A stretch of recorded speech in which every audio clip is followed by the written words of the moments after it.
네, 대화 시리즈 계속 하고 있고요. 오늘은 대화 시리즈 32번째인데 또 인간미가 보여지네요. 네, 32번째 대화 시리즈 모세의 회고 출애굽기 4장 11절에서 22절까지 말씀입니다. 제가 읽도록 하겠습니다. 모세가 하나님께 아뢰되 내가 누구이기에 바로에게 가며 이스라엘 자손을 애굽에서 인도하여 내리이까. 하나님이 이르시되 내가 반드시 너와 함께 있으리라. 네가 그 백성을 애굽에서 인도하여 낸 후에 너희가 이 산에서 하나님을 섬기리니 이것이 내가 너를 보낸 증거니라. 모세가 하나님께 아뢰되 내가 이스라엘 자손에게 가서 이르기를 너희의 조상의 하나님이 나를 너희에게 보내셨다 하면 그들이 내게 묻기를 그의 이름이 무엇이냐 하리니 내가 무엇이라고 그들에게 말하리이까. 하나님이 모세에게 이르시되 나는 스스로 있는 자니라. 또 이르시되 너는 이스라엘 자손에게 이같이 이르기를 스스로 있는 자가 나를 너희에게 보내셨다 하라. 하나님이 또 모세에게 이르시되 너는 이스라엘 자손에게 이같이 이르기를 너희 조상의 하나님 여호와 곧 아브라함의 하나님 이삭의 하나님 야곱의 하나님께서 나를 너희에게 보내셨다 하라. 이는 나의 영원한 이름이요 대대로 기억할 나의 칭언이라. 너는 가서 이스라엘의 장로들을 모으고 그들에게 이르기를 여호와 너의 조상의 하나님 곧 아브라함과 이삭과 야곱의 하나님이 내게 나타나 이르시되 내가 너희를 돌보아 너희가 애굽에서 당한 일을 확실히 보았노라. 내가 말하겠거니와 내가 너희를 애굽의 고난 중에서 인도하여 내어 젖과 꿀이 흐르는 땅 곧 가나안 족속, 헷 족속, 아모리 족속, 브리스 족속, 히위 족속, 여부스 족속의 땅으로 올라가게 하리라 하셨다 하면 그들이 내 말을 들으리니 너는 그들의 장로와 함께 애굽 왕에게 이르기를 히브리 사람의 하나님 여호와께서 우리에게 임하셨은즉 우리가 우리 하나님 여호와께 제사를 드리려 하오니 사흘길쯤 광야로 나 가도록 허락하소서 하라. 내가 아노니 강한 손으로 치기 전에는 애굽 왕이 너희가 가도록 허락하지 아니하다가 내가 내 손을 들어 애굽 중에 여러 가지 이적으로 그 나라를 친 후에야 그가 너희를 보내리라. 내가 애굽 사람으로 이 백성에게 은혜를 입히게 할지라. 너희가 나갈 때 빈손으로 가지 아니하리니 여인들은 모두 그 이웃 사람과 및 자기 집에 거류하는 여인에게 은폐물과 금폐물과 의복을 구하여 너희의 자녀를 꾸미라. 너희는 애굽 사람들의 물품을 취하리라. 아멘. 네. 아멘이라고 얘기했는데 참 아멘이라는 내용이 조금 무색한 내용이 아닌가라는 생각도 드는데, 자, 오늘 말씀을 보면서 이 성경의 장르를 좀 우리가 생각해 봐야 될 것 같아요. 성경이라는 게 이제 글로 쓰여져 있는데 우리가 글을 쓰는 방식에서 문학에서 다양한 장르가 있지 않습니까? 우리 주 목사님은 지금 시나리오 또 대본 뭐 이런 거를 지금 쓰고 계시죠. 네, 소설도 쓰고 계시고요. 그 소설과 시나리오 대본 이거가 다른 차이점이 뭡니까? 네, 묘사 위주고. 네. 장면 위주. 근데 이제 이거는 어쨌든 사실이 아닌 이 허구짐만 사람들로 하여금 설득력 있게 쓰는 장르죠. 우리 주 목사님이 유일하게 정복하지 못한 시 장르. 네, 시 장르가 감정과 이미지를 이 운율이 있는 어떤 규칙성이 있는 언어로 이렇게 압축해서 표현하는 게 우리가 이제 시라고 알고 있어요. 그래서 사실 우리가 성경에서도 시 그러면 다윗의 시 뭐 이런 거 생각하는데 사실 우리가 창세기를 읽으면서 창세기가 시다. 이렇게 전제하면서 창세기가 완전히 다른 해석이 됐죠. 이게 왜냐하면 역사서라 그럴 때와 시라는 장르와 완전히 해석하는 방식이 다르잖아요. 네. 소설을 아마 장면 위주로만 그렇게 써놓으면 이게 뭐래? 이럴 수도 있어요. 자, 에세이 여러분들이 잘 아시고 여러분이 일기를 쓰든 뭐 그냥 끄적끄적 되는 에서 생각과 경험을 자유롭게 풀어내는 거를 우리 에세이라 그러고요. 소설 얘기했고요. 역사의 기록은 가능한, 물론 역사를 쓰는 사람의 관점이 있습니다만 가능한 그 사실에 근거해서 인간과 사회를 탐구하는 서사 문학을 우리는 역사 기록이라고 얘기하죠. 그리고 오늘 제가 얘기하고 싶은 게 이 회고록인데요. 회고록 어떻게 인생을 살면서 회고한다. 이 중목사님도 아마 인생 마지막에는 회고록을 좀 쓰시겠죠? 나 주원규는 이러면서 그 개인의 삶을 어떻게 보면 기억과 감정으로 짚어보는 자전적인 이야기를 회고록이라고 해요. 자, 이렇게 다양한 장르가 있는데 우리는 출애굽기를 읽으면서 출애굽기는 어떤 장르일까요? 출애굽기. 뭐 성경은 출애굽기, 모세 오경. 그래서 이것이 있는 모세의 삶과 뭐 이렇게 쭉 그려온 역사의 기록이다라고 생각하는 거죠. 사실 창세기도 역사의 기록이다 이렇게 하는 순간 이제 아담이 첫사람이고 그 다음에 나타나고 그러면 그 전부터 있었다는 그 네피림은 도대체 누구이며 막 이러면서 막 꼬이잖아요. 그래서 이 출애굽기를 어떤 장르로 읽을 것이냐에 따라서 굉장히 다른 측면의 해석이 나온다는 거죠. 그래서 이 장르를 먼저 우리가 이해할 때 이 내용이 당연히 이렇게 내용이 되겠구나라고 생각이 되는데 그렇지 않으면 굉장한 오해가 생겨요. 지난주부터 제가 모세의 오해를 얘기했습니다만 어떤 오해냐? 오늘 말씀을 보면요. 이 부분에서 저는 사실 좀 오해인데요. 그 22절, 맨 21절에서 22절 여러분들 말씀 보면 너희가 나갈 때 빈손으로, 그러니까 출애굽을 하는데 빈손으로 안 나갈 거다. 여인들은 모두, 그러니까 이스라엘 여인들은 모두 이웃집에 가서 혹은 자기 집에서 이제 일하던 종들이나 뭐 이렇게 손님으로 와 있는 사람들한테 다 이제 금은 보화를 빌리라는 거예요. 은금 패물을. 네. 그 지금 우리 이한이가 이제 여기에 이렇게 원석들을 가지고 있는데 제가 이제 빌리는 거죠. 이한아 잠깐만 빌려줘. 이러고 이제 막 꾸며요. 그리고 이제 나가요. 그리고 안 와요. 이런 모습이거든요. 한마디로 사람들한테 그렇죠. 우리가 볼 때는 사기쳐서 그거를 다 빌린 다음에 그리고 자기 인마이 포켓하고 그냥 출애굽해버려가지고 가지고 나가라는 거예요. 여러분 우리 요즘에 그 뭡니까 스팸 또 보이스피싱 막 이래가지고 얼마나 사회가 혼란스럽습니까? 근데 지금 하나님이 지금 이러라고 하는 거거든요. 근데 하나님이 이런 분이다. 어떻게 괜찮습니까? 네, 괜찮으십니까? 저기 주 작가님 저한테 통장 좀 빌려주시고, 네 이렇게 도장 좀 빌려주시면 제가 잘 보관해 드렸다가 나중에 드리는 걸로. 뭐 이렇게 하고서 그냥 안 주는 거예요. 아니 이거 하나님은 맞습니까? 근데 여기 지금 하나님이 하신다고 말씀하시거든요. 그러니까 이 앞뒤 안 맞는 하나님이 등장을 하세요. 그리고 정말 이런 하나님이면 그리고 이제 여러분도 아시겠지만 좀 이따 더 자세히 보겠습니다. 처음에 하나님이 출애굽하라 그랬다고 이렇게 얘기하지 말고 그러면 안 내보내주니까 그냥 제사 지내러 간다라고 얘기해라. 아니 무슨 하나님이 뭐 이렇게 찌질해. 이렇게 속여가지고 해야 돼? 자, 그럼 분명히 성경에서는 이거를 기록하고 있는데 하나님이 했다라고 하는데 우리는 어떻게 이거를 이해해야 될까? 그런 측면에서 이 성경이 장르가 뭔지를 우리가 생각해야 된다는 거예요. 자, 어떤 면에서 제가 문학의 장르 중에 회고를 얘기하면서 모세의 이 출애굽기가 사실 저는 모세오경이 전체가 다 그렇다고 생각합니다. 모세오경이 전체 쓰여진 이 과정이 모세라는 인물이 결국은 자기가 현상으로 생각하던 하나님의 세계를 그냥 자기의 인생의 여정을 따라 쭉 가다가 어느 시점에 결국은 그게 마지막 시점이겠죠. 마지막 시점에 이런 하나님이 아니었구나. 그러면서 그것을 시간을 되돌려 하나하나 회고하면서 기록한 것이 모세오경이다. 이렇게 우리가 정의를 하고 나면 이 내용들이 이해가 돼요. 자, 어떻게 이해되는지 봅시다. 제가 회고의 시점이 그러면 언제냐라고 했을 때 마지막이라고 했는데 회고의 시점이 사실은 신명기 34장이에요. 제가 아마 이거 설교한 적이 있었는데요.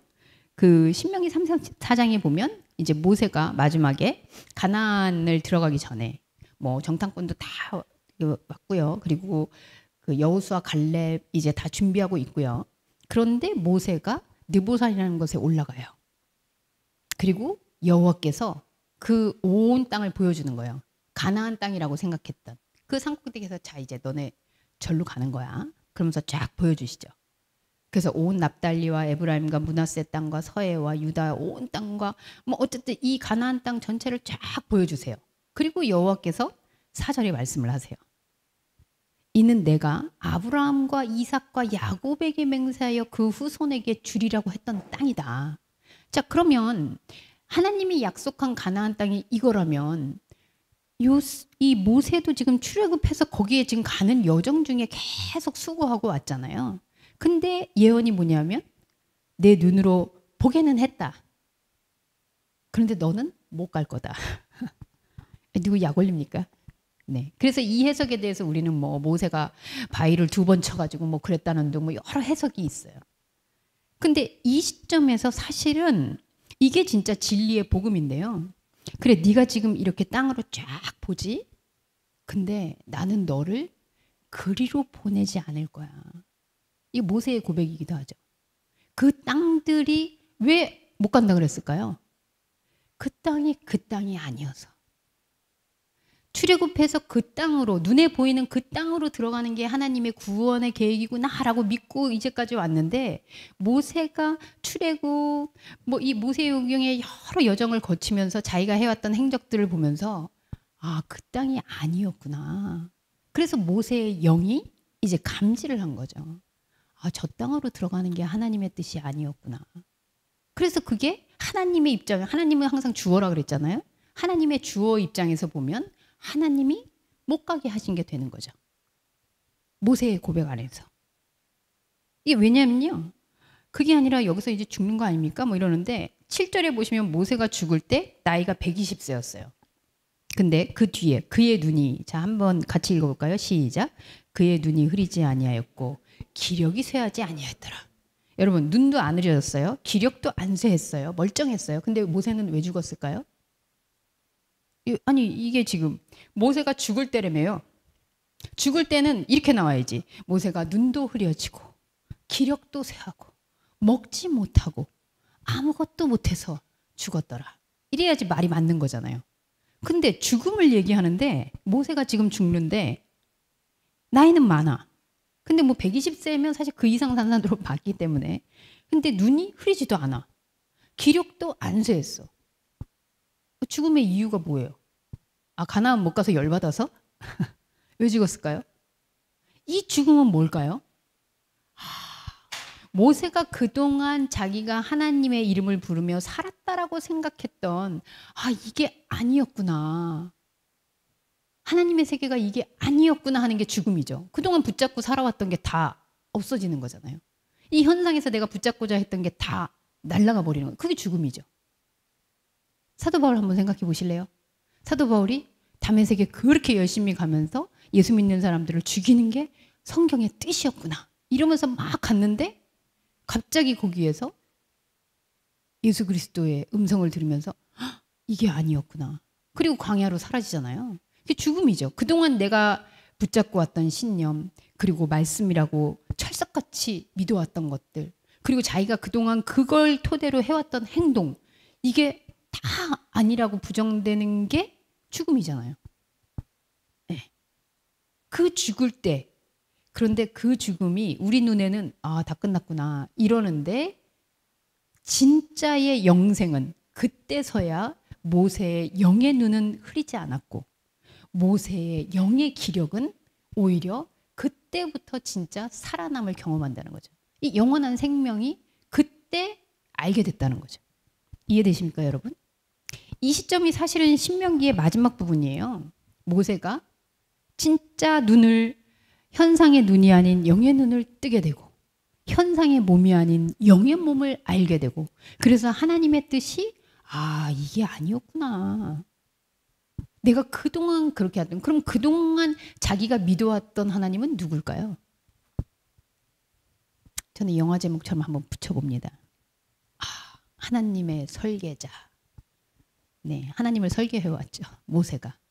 자기의 지식과 능력과 자기가 가지고 있는 모든 재능과 이런 걸 총동원해서 하나님을 설계했어요. 어떻게 설계했나? 그게 바로 출애굽기서부터 신명기까지 거쳐오면서 회고한 내용이에요. 내가 하나님을 이렇다라고 사람들에게 소개했구나. 내가 하나님을 이런 분이라고 내가 알고 있었구나. 자기 안에서 자기가 그려낸 하나님을 어떻게 생각했는지, 후손들아 너네는 잊지 말아라.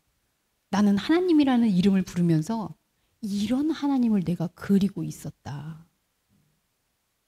그게 바로 모세에게는 이전 모세가 현상으로 하나님을 알던 모세가 죽을 때 이제 그 하나님이 아닌 하나님을 진짜 알게 된 이 모세가 바로 눈이 띄어지고 진짜 기력을 찾게 되는 역사의 시작이라는 거죠. 그래서 모세 이 이후에 보면 여러분 아시겠지만 모세의 시체를 못 찾아요. 미스테리하게. 시체 못 찾으면 승천 아닙니까? 네. 예수님과 마찬가지죠. 말씀의 세계가 무엇인지를 남기고 그리고 사라져요. 왜냐하면 말씀 자체가 눈에 보이는 세계에 대한 것이 아니기 때문에 모세가 말씀화되니까 더 이상 모세의 몸이 어딨냐 아니냐는 중요하지 않은 거죠. 이 시점이 저는 바로 모세의 회고 시점이라고 보고 이 회고의 시점에서 되돌아서 이제 하나씩 짚는 게 출애굽기의 내용입니다. 그래서 오늘 우리가 읽은 본문은 그러면 어떤 내용이냐? 길지 않지만 하나님의 말씀이 모세에게 임해요. 자, 아시겠지만 하나님이 이르시되 자, 여러분 여기서 이거는 하나님 같지 않아 라는 걸 한번 찾아보세요. 너와 함께 있으리라. 맞는 말이죠. 하나님 너와 함께 있으리라. 혜민아 내가 너와 함께 있으리라. 이 하나님 맞죠?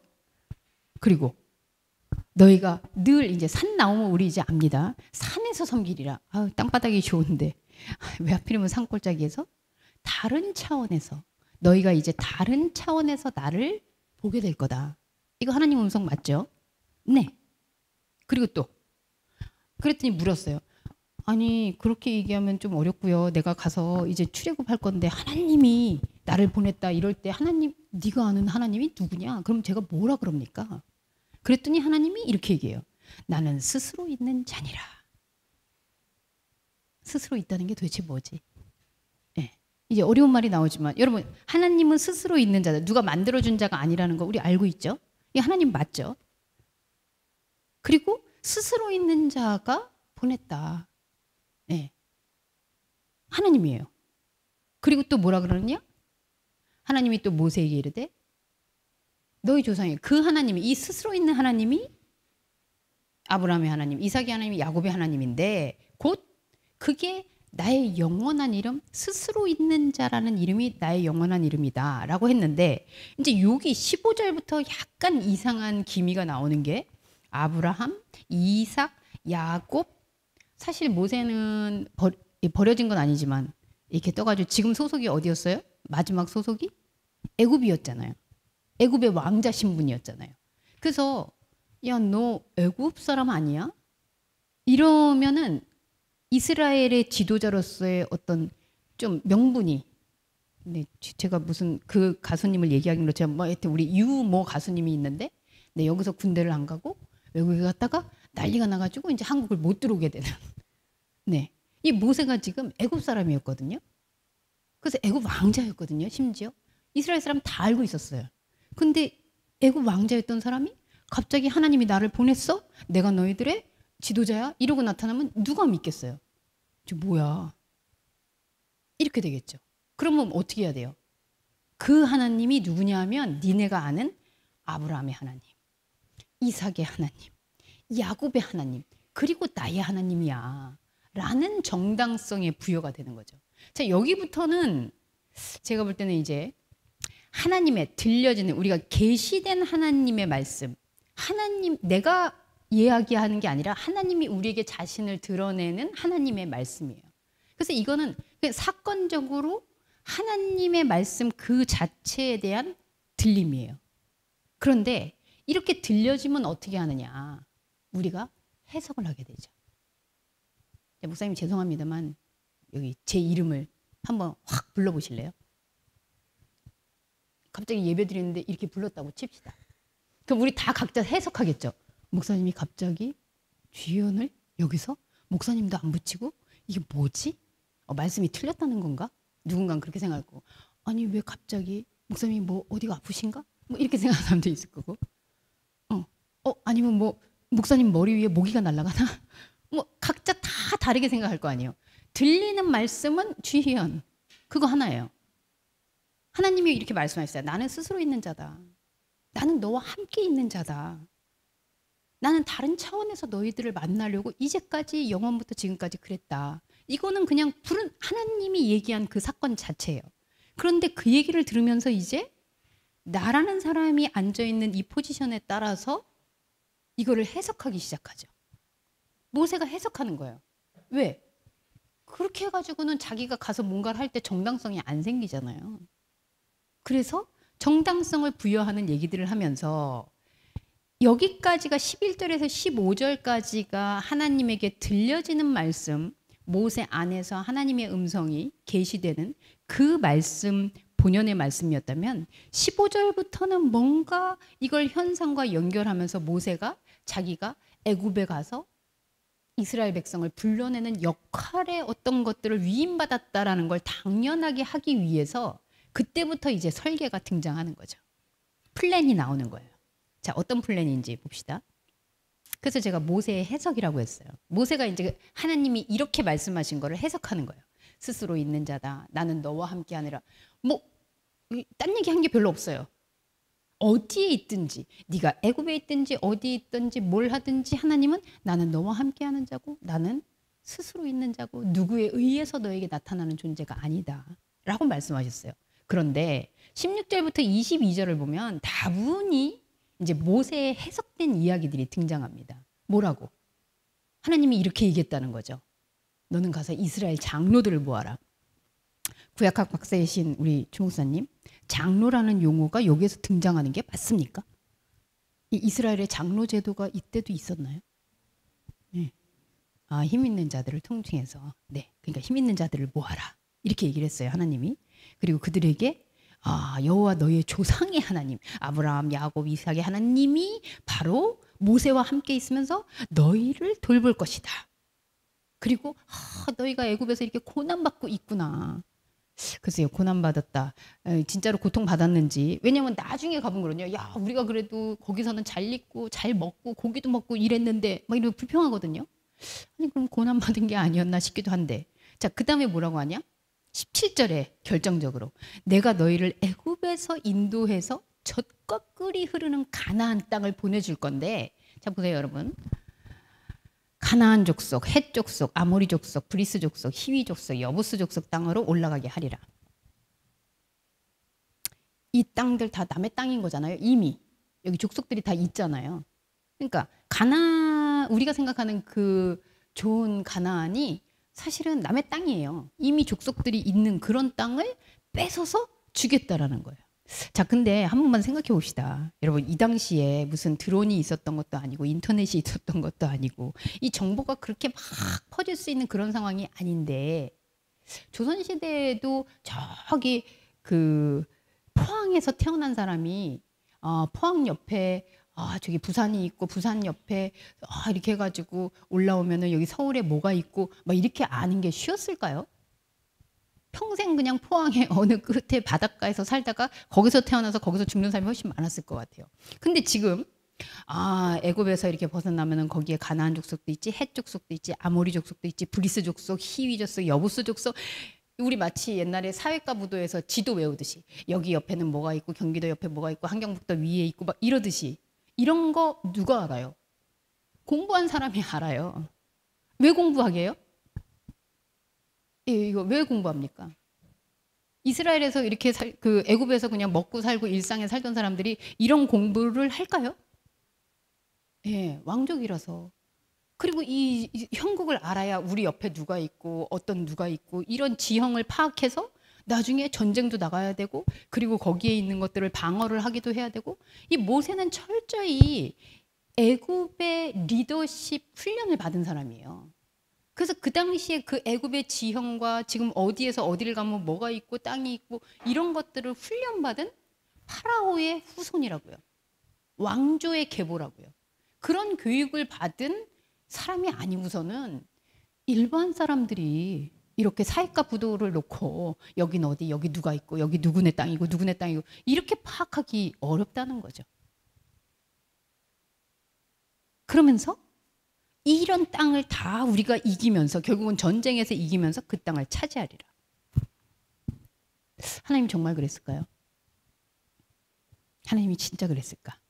아니 스스로 있는 자라면서요. 뭐 굳이 이렇게 전략을 막 펼쳐가지고 한 명씩 한 명씩 도장 깨기를 하면서 그래서 결국에는 그거를 차지해서 아니 그러면 그냥 빈 땅 주시지.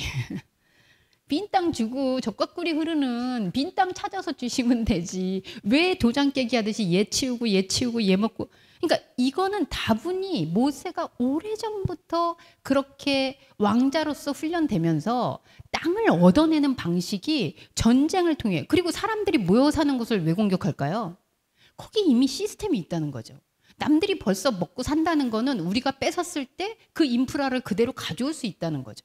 그래서 그 땅을 차지하겠다는 거예요. 근데 하나님이 그런 식으로 땅을 주시는 분이라는 거예요. 그렇게 얘기하는 거예요. 이런 얘기 들으면 일반인들은 그랬죠. 우와 대단하다. 저런 거 어떻게 알지? 우와 거기에 난 누가 사는지 내 옆집에 누가 사는지도 잘 모르는데 우와 이 지도자의 면모가 아주 확연히 드러나는 거죠. 그러면서 얘기를 해요. 그래서 장로들을 세우고 그 권위를 세우고 이게 완전히 전쟁의 어떤 그 서열 방식이죠. 여기 우두루머리 세우고 그 다음에 세우고 그 다음에 해서 무리를 지어서 이렇게 열병식으로 다 열병해가지고 같이 움직이고. 그러니까 한마디로 지금 전쟁을 해서 땅 뺏으러 가겠다 이 얘기예요. 애굽에서 이렇게 우리가 얹혀 사지 말고. 그리고 자기가 생각할 때 자기는 더 이상 이 바로의 후계자가 될 수 없잖아요. 살인자로 낙인 찍혀서. 모세가 글쎄요, 뭐 바로한테 잘 보여가지고 이랬으면 이제 거기에 왕이 돼가지고 뭐 이랬을 수도 있는데 지금 현실적으로 그거 안 되잖아요. 근데 모세는 안에서 지금 사명감이 불타고 있거든요. 그래서 자기는 여기에서 왕이 되지 못한다면 어떻게? 데리고 나가서 내가 왕이 되는 땅에서 우리 땅을 건설해보자. 네, 새로운 새 땅에 대한 그 비전을 지금 선포하는 거예요. 그래서 치사하죠 좀. 18절에 보시면 우리 하나님이 하나님이 우리를 보냈다. 담대하게 얘기도 못하고 우리 가서 제사 좀 지내려고 그래. 우리 사흘 정도 떨어져서 가서 거기 제사 지내고 그리고 뭐 올게라는 말은 뒤에 흐렸지만 우리 제사 지낼 수 있도록 허락해줘. 아니 하나님이 뭘 허락을 받아야 돼요? 그냥 무찌르고 없어지면 되는 거지. 이 다분히 모세가 자기가 그동안 익혀왔던 전술적인 훈련 그리고 자기가 생각하는 지략 그리고 자기가 생각하는 설득의 노하우 이 모든 걸 가지고 그치 내가 얘기하는 것보다 저 사람한테 시켜서 그건 또 뭐였죠? 우리 야곱의 하나님 맞는 것 같아요. 야곱의 그 후손 속여가지고 저기 너네가 먼저 앞에 나가 그 난 뒤에서 갈게 뭐 이런 식으로 하는 거 이렇게 하는 거죠. 철저히 지금 구원의 계획을 누가 합니까? 하나님은 그냥 처음에 나는 너와 함께하고 있다. 나는 누구에 의해서 있으라 말하는 사람이 존재가 아니다. 이 얘기를 했는데 이거를 모세가 해석하면서 하나 둘 셋 넷 이렇게 전략으로 쫙 설계하는 거예요. 그래서 플랜 A, 플랜 B, 플랜 C 하면서 근데 마지막 플랜은 정말 너무 찌질해요. 그렇지만 모세는 알아요. 돈 없으면 집 나가면 어떻게 된다고요? 개고생이라고요. 돈 없이 집 나가면 개고생. 자기가 나가봤잖아요 지금. 광야에서 살아봤잖아요. 돈 없이 정말 광야에서 자기가 얼마나 찌질하게 사는지 알았잖아요. 집 나가면 개고생이에요. 돈 없이 나가면. 그래서 돈이 있어야 돼요. 그렇지만 여러분 아시겠지만 광야에 나가서 도대체 금은보화로 뭘 했어요? 황소 만들었어요. 네. 그러니까 나가면 우리가 이런 금은보화가 있어야 되는데 지금 자기네가 금은보화를 어디서. 아니 저는 그러려면 그동안 너희들이 벌고 땀 흘려서 일군 것들 다 챙겨라. 그래서 가지고 나가자. 이러면 저는 이해가 돼요. 그런데 이스라엘 사람들은 만약 그렇게 얘기하면 어떻게 될까요? 자, 여러분 새하늘과 새 땅이 열립니다. 우리 같이 갑시다. 여러분들이 그동안 벌었던 거 통장 다 가져오세요. 여러분 여러분 차고 있는 그 목걸이, 네 반지, 네, 그 돌 저기 원석 다 이리 주세요. 제가 같이 갑시다. 새하늘과 새 땅을 위해서 투자합시다. 나가겠어요? 안 나가요. 자기 주머니에서 뭐 나오는 거 어려워요. 그래서 뭐 해요? 남의 거 삥 뜯자는 거예요. 내 거 내놓으면 이 사람들이 의심할 거예요. 저 뭐지? 저 갑자기 나타나가지고 우리 거 뜯어먹자고 저 나타나가지고 뭐 이거 다 투자해서 나가자고? 네 주식 내놔, 네 은행 통장 다 털어, 그리고 나가자 이러고 나가자고? 누가 안 나갑니다. 여러분도 안 나갈 거예요. 제가 그렇게 얘기하면. 예. 그래서 전략이 뭐예요? 돈이 있긴 있어야 되고. 자기가 리더십을 하려면 이 권력이 어디서 나와요? 금은보화에서 나오죠. 그래서 남의 거를 그렇게 빌려서 다 쟁인 다음에 그것도 애들한테, 아니 애들은 무슨 죄입니까? 걔네들이 금은보화 치장을 도대체 왜 합니까? 근데 니네 거는 니네가 챙기고 너네 건 니네 소유야. 근데 뺏은 거는 니네 자녀들한테 다 해. 그리고 같이 나가. 그리고 우린 안 돌아와. 야, 완벽한 계획 아닙니까? 여러분, 하나님이 이런 진짜 시시콜콜한 이런 계시로 출애굽을 하면 정말 너무 민망하지 않습니까? 하나님 명성에.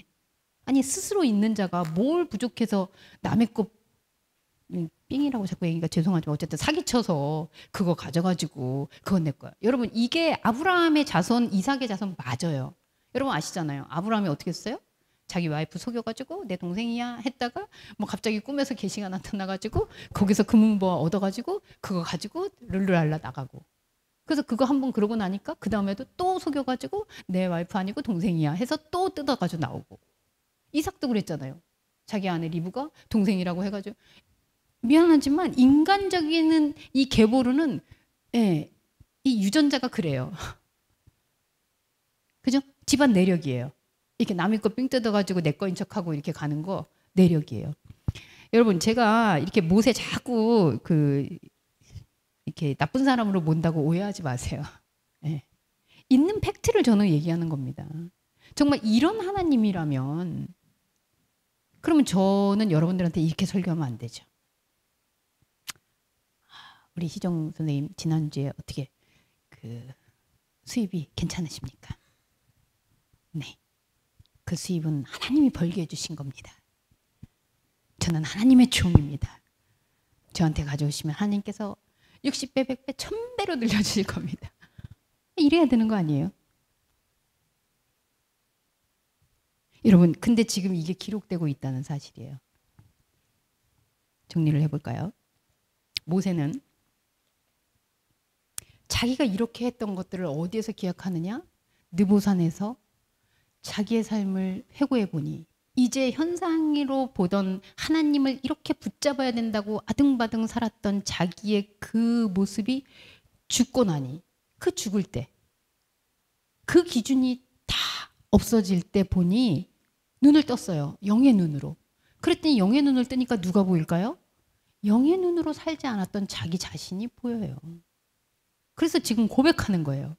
하나님은 사실 나한테 내가 어디에 있든지 그것은 애굽이든지 광야든지 어디에 있든지 나는 너와 함께하고 있다라고 말씀하셨는데 나는 이 함께하는 걸 증명하기 위해서는 사람들을 세우고 조직하고 거기에 구조를 하고 그리고 나는 스스로 있는 자다. 아무것도 어디로부터 뭔가를 의지해야 될 게 없다라고 했는데 자기가 스스로 있는 사람이 되어야 되는 줄 생각해 보니 돈이 필요하고 자기를 지지해 줄 수 있는 이런 것들이 필요하다 보니 그거를 사기쳐서라도 가져와야 된다라는 게 자기의 해석이었다는 거죠.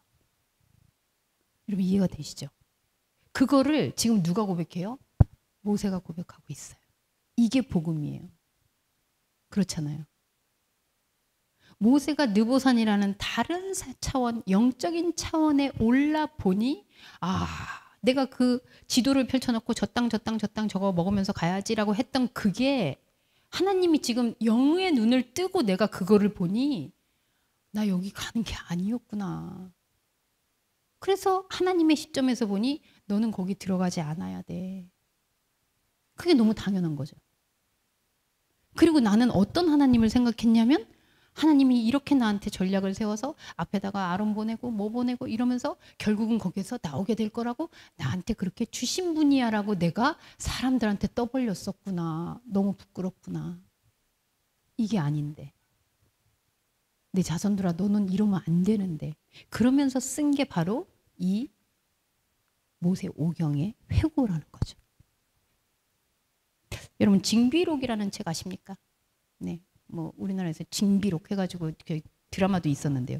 징비록이 바로 이 동네에서 태어나신 서해 유성룡께서 쓰신 책인데요. 네, 그 유성룡의 친구가 바로 이순신 장군이셨어요. 근데 이 징비록이 뭐냐면 임진왜란 때 우리가 왜구들한테 당하면서 그때 우리가 어떻게 당했는지 그걸 분석한 책이 징비록이에요. 아, 그때 우리 민족이 이렇게 하면서 거기에 왜구들한테 이렇게 했구나. 이렇게 문을 열었구나. 시민들은 그때 이랬구나. 왕은 그때 어떤 생각을 가지고 있었구나. 이거를 회고하면서 쫙 쓰면서 왜 썼을까요? 후대의 자손들아 너희들은 이러면 안 돼. 우리가 그때 이러이러 해가지고 그때 너무 큰 피해를 당했어. 우리가 그때 나라를 지키지 못할 뻔했어. 이러면서 그 회고한 게 바로 징비록이에요. 여러분 역사서 이 회고록이라는 게 바로 그런 의미예요. 임진왜라는 전쟁이라는 거를 회고하면서 모세가 같은 거죠. 자기의 이 전쟁 같은 인생, 전쟁 같은 사랑 뭐 그 있지 않습니까? 이 전쟁 같은 사랑을 회고해 보니 아 내가 그렇게 해서 그렇게 해서 그렇게 해서 설계해서 이렇게 와서 이거였다고 생각했는데 아니었구나. 너희들만은 제발 그러지 말아라. 그래서 출애굽기를 읽을 때 이게 하나님이 그렇게 모세를 통해 건져내셔서 새로운 땅으로 들여보내주셨구나. 와 우리도 허락하신 새 땅에 들어갑시다. 이러면서 하면 안 된다고요. 그러지 말라고 쓴 책이라고요. 이해가 되십니까? 출애굽기뿐만 아니라 모세 오경의 모든 여정은 그런 모세의 절절한 회고예요. 거꾸로 읽어야 돼요. 모세가 이렇게 하나님을 제대로 알았을 때 아니었네. 마치 사도 바울이 그동안 구약을 통해서 자기가 예수 그리스도를 믿는 사람을 죽여야 된다는 게 사명이었는데 이걸 제대로 눈 떠보니 구약이 그런 게 아니었구나 하면서 구약을 다시 재구성하잖아요. 그게 신약이잖아요. 그 사건이죠.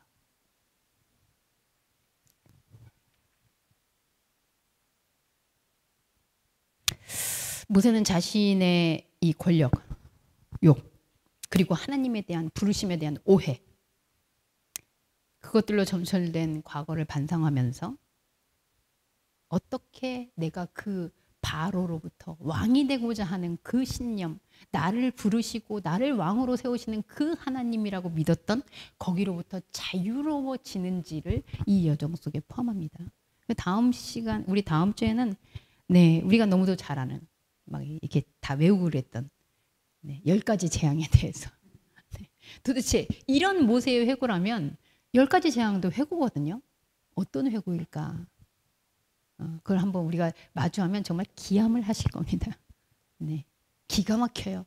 그 모세는 지금 태어났으면 아마 드라마 작가가 되지 않았을까 뭐 이런 생각이 드는데 출애굽기는 모세가 하나님을 오해하며 살아온 삶에 대한 징비록입니다. 너희는 이렇게 살지 말아라. 그것은 우리의 인생을 전쟁 같은 인생을 패망하는 지름길이다. 그래서 진정한 자기의 성찰을 통해 성찰하게 된 게 아니죠. 하나님의 그 뜻이 발견되는 순간 내가 어떤 사람이었는지를 그냥 노출돼 버리는 그 고백들이 출애굽기를 통해 모세오경을 통해 오늘날 우리에게 전달되고 있다는 이 사실을 기억하는 저희 모두가 되었으면 좋겠습니다. 기도하겠습니다. 하나님, 출애굽기야말로 우리가 이렇게 애국같이 힘든 여정에서 살고 있는 이 여정을 벗어날 수 있는 하나님의 말씀이 아닌가, 희망의 말씀이 아닌가. 내가 지금은 비록 이렇게 가난하게 살지만 하나님을 믿고 붙잡음으로 인해서 하나님이 나를 좋은 집에도 살게 해주시고 우리 자손들이 더욱 잘 돼서 그래서 새하늘과 새 땅을 보게 되는 그 비전의 말씀이 아닌가 라고 읽는 순간 우리는 느보산에서 죽음을 대면하는 모세를 만나게 됩니다. 그 모세의 죽음이 오히려 영에 대한 눈을 뜨고 더 이상 세상 것으로 기력이 쇠할 수 없는 그 영원한 세계로 들어갔음을 부인하지 않게 하여 주옵소서. 오히려 현상에서 믿었던 내가 설계했던 하나님을 철저히 부인하는, 그래서 그 자기 부인을 통해 예수 그리스도 그 원래의 복음이 무엇인지, 하나님의 원래의 하나님 존재에 대한 계시가 무엇인지를 새롭게 인식하는 저희 모두가 되게 하여 주옵소서. 예수님의 이름으로 기도합니다. 아멘.